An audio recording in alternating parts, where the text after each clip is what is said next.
Hey guys, welcome back to my channel. So today I thought I would share 10 things about photography with you. I myself am a photographer. I do photo and video work as part of my job. So today I will be sharing 10 things you should never do to your photographer. Now this is just my personal opinion, my experiences working with various people as a photographer, within photography, and all of that jazz. Number 1, smartphones versus cameras. So please don't compare your smartphone camera to an actual camera when talking to a photographer. Now I know that technology is getting better and better. Everybody's phones have really good cameras these days. And I take pictures with my phone like all the time. I always have it with me. I can snap shots here, snapshots there. But there's a bit of a difference when looking at a photography part of it, okay? If you're doing something in the realm of professional photography, whether that be portraits, senior photos, family photos, weddings, events, anything like that, it's really important that you actually use a real camera. Even though your phone might look like it's really good quality, there's differences. So while you might think your phone is fantastic and it might take really good photos, when you're talking about the professional side to photography, comparing your phone to a photographer's camera that they most likely saved up for and they use in their various photo jobs, it's very different. Which leads us to number 2. Don't tell us that photography is simply point and click. Because so many people have their phones these days and they take photos with those phones, a lot of people like to tell photographers that photography is simple. It's easy. It's actually not a skill. All of these things are very insulting to someone that has dedicated most likely several years of their life to photography, learning how to take a photo, the settings, the composition. All of these things are very important and very different than just bringing up your phone and snapping a picture. Photography is most definitely a skill, and photography is most definitely not simple. Number 3, not wanting to pay photographers. Being surprised that a photographer is to be paid for the job that they're doing is really silly. Or not wanting to work with a photographer because they expect to be paid. Because there are people that think that photography is such an easy and simple task, a lot of people end up not wanting to pay for any sort of photography session. This happens a lot when you are friends with a photographer. Please, pay your friends for the job that they do. And that goes for anything, any sort of art, any sort of job. Pay your friend if they are doing their job for you. Even if you're friends, you should still support their business. Pay any photographer that is working for you. They are taking the time to set up the shot, to create these images for you, and most likely do editing for you. It takes time, effort, and skill. Please pay your photographers. You pay other people for their jobs. I don't really understand why it's so different when it comes to different art forms. People don't want to pay artists or they don't want to pay photographers because they think that it's simple. Pay your photographers. And don't be surprised when your photographer has a price list. This is an income. They're making money because it's their job. Just because they also like photography, like me. Photography is one of my passions. But just because it's one of my passions doesn't mean that I shouldn't get paid for the job. 4, the photographer's invite. At least that's what I call it. This also comes up a lot if you are friends with a photographer or you know a photographer. You often get the photographer's invite. Now I call it this because it's not really an invite for the person. It's an invite to have that person and their camera come to your event and take pictures for you, most of the time without paying them. Now, I love photography. I almost always have a camera with me, and I love capturing moments at different events or parties or just life in general. So this doesn't bother me all the time, but it gets to the point where you know the person is using the photographer's invite, because that's the only reason they invite you to things is, oh, if they come, they'll bring their camera and then I'll get free photos of the event or the party I'm hosting because I invited a photographer. So sometimes it can be okay, but when you really start to feel that vibe of the only reason you're invited is for that photographer's invite, it gets old really fast, and you can't even enjoy yourself at that gathering because it kind of feels like a job, but you're not getting paid. You're just there to take photos. Number 5, when you hire a photographer and you set up a session, please try and be on time. Look at it this way. You and that photographer have set up an appointment for your photo session. Now, you wouldn't be annoyingly late for, say, a doctor's appointment or a hair salon appointment or other sorts of appointments within your life. So perhaps if you have this photography session set in place at a specific time, you should arrive on time. Now, I'm pretty laid back and I'm unconfrontational, so, a couple minutes late here and there, that's totally fine. But when you arrive to your photo session an hour late, that crosses the line. Now you're going into my schedule. You don't know what I was doing the rest of the day. Did I have another photography job or something else going? It's very rude and makes the situation very unprofessional. And of course, you get the standard comments when someone is so late to a session. Oh, we were still getting ready. Oh, I hope you don't mind. You didn't have anything else going today. Oh, we'll just stay later than we planned to. This is very annoying for a couple reasons, especially if you're shooting photography outside, which I happen to do a lot of outside photography. If you set up a specific session time and you're at a location, do you know that there's not another event going on at that specific location later on? If you arrive late, maybe that's going to ruin your photo time. Or my favorite one is when people arrive late and you're starting to lose sunlight.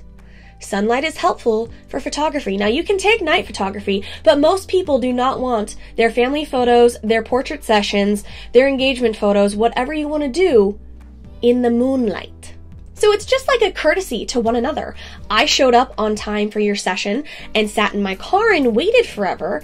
If you could arrive on time, that would be fantastic. Number 6, please don't stop your photographer after every photo that's taken.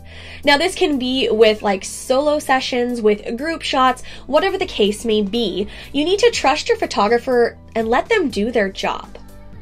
If you stop them each time they take a photo because you want to see how it looks, it wastes time.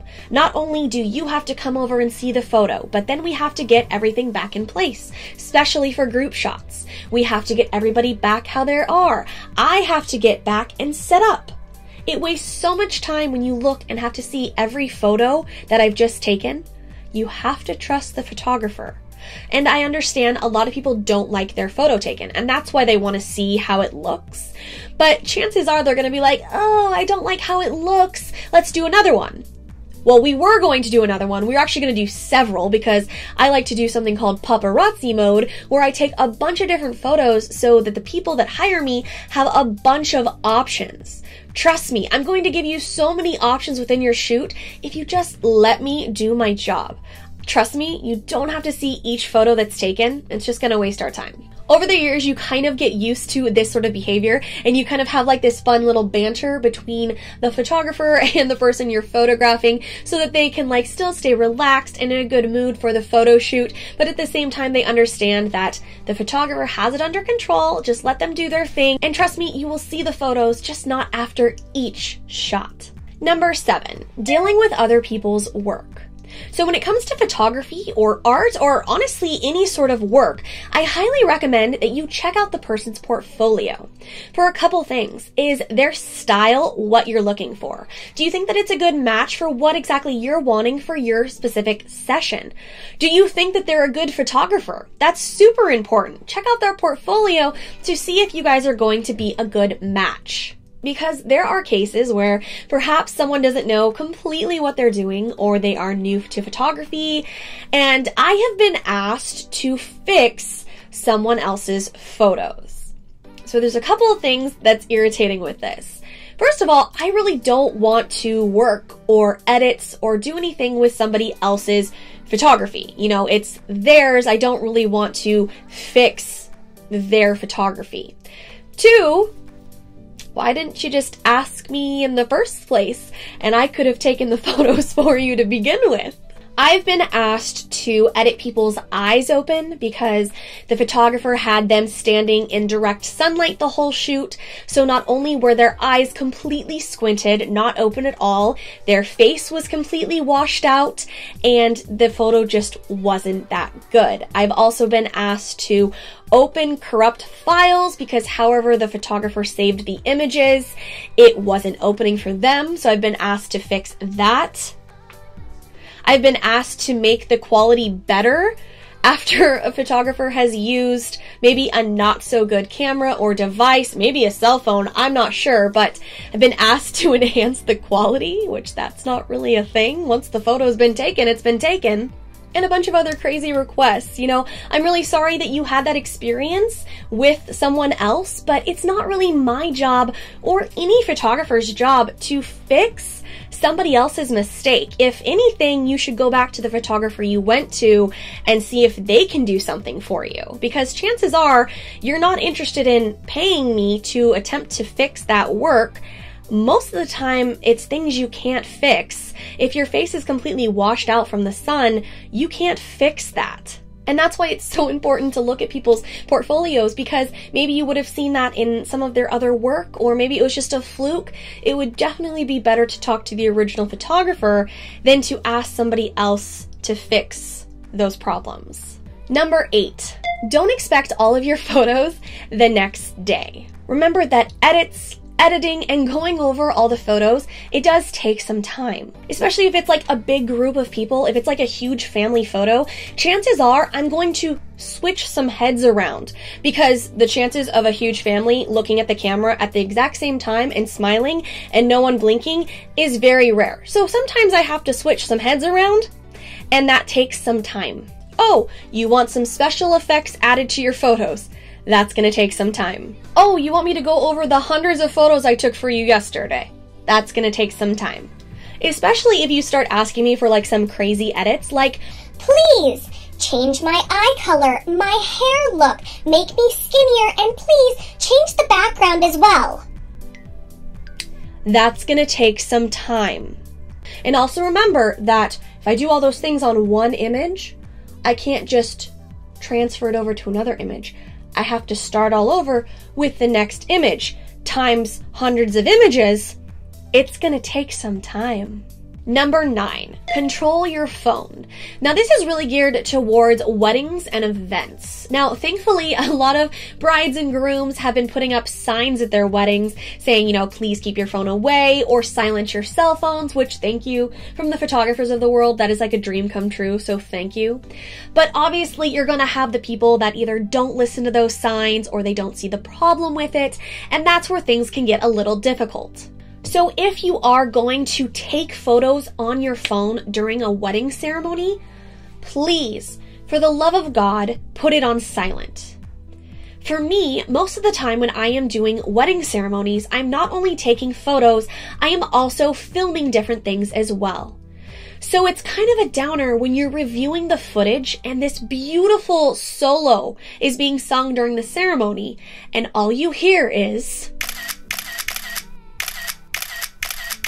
because someone didn't silence their cell phone and is clicking away, taking photos.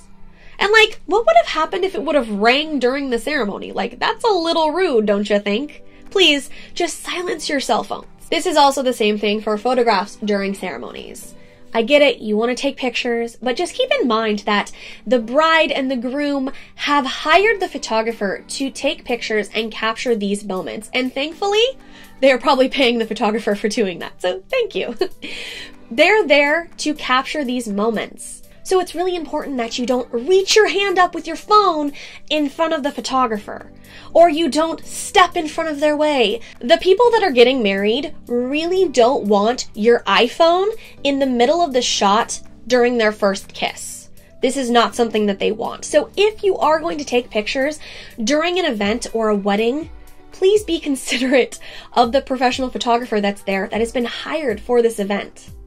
This is kind of one of the reasons that when I can, I like to go to rehearsals so I can kind of understand where everything is going and how I can do the photographer's dance, if you will. Dancing around different people that will in fact take photos with their phones, with their tablets, I've seen as well, throughout the ceremony. I know where to move around, where to go, for what shots, what angles. It's the photographer's dance, but it would be a little bit easier of a dance if you just took those things into consideration and kind of controlled your phone a little bit. Number 10, don't forget to credit your photographer. Your photographer has worked so hard for you during the photo session, during the edits, all these things the photographer does to make sure that you get the perfect shot, whether that be for a wedding, a family photo, a senior photo, a baby's first photo, whatever the case may be, the photographer has worked hard to get you this memory. So just credit them. If you're sharing it on social media, credit who the photographer is. Tag them. If you're sharing it with friends in real life, be sure to tell them who did the photos, because a lot of the times with photographers, a lot of other jobs come from word of mouth or like friends hearing about it and looking into the photographer. This is just a nice way to kind of give back to that business that helped you get this lovely memory and maybe get some more photography sessions in the future. It's just kind of a nice thing to do, to credit your photographer so that they know that you appreciate all the work that they did and, you know, help boost their business. Thank you guys so much for watching this video. I hope you can take these 10 tips and maybe the next time you are working with a photographer can kind of use them to make the experience even better. I want to do a shout out to all of the amazing people that I have worked with on my various photography sessions who make photography so much fun. They make the sessions just a great and awesome time. I love them so much. Thanks for watching, lovelies, and I will see you in the next video.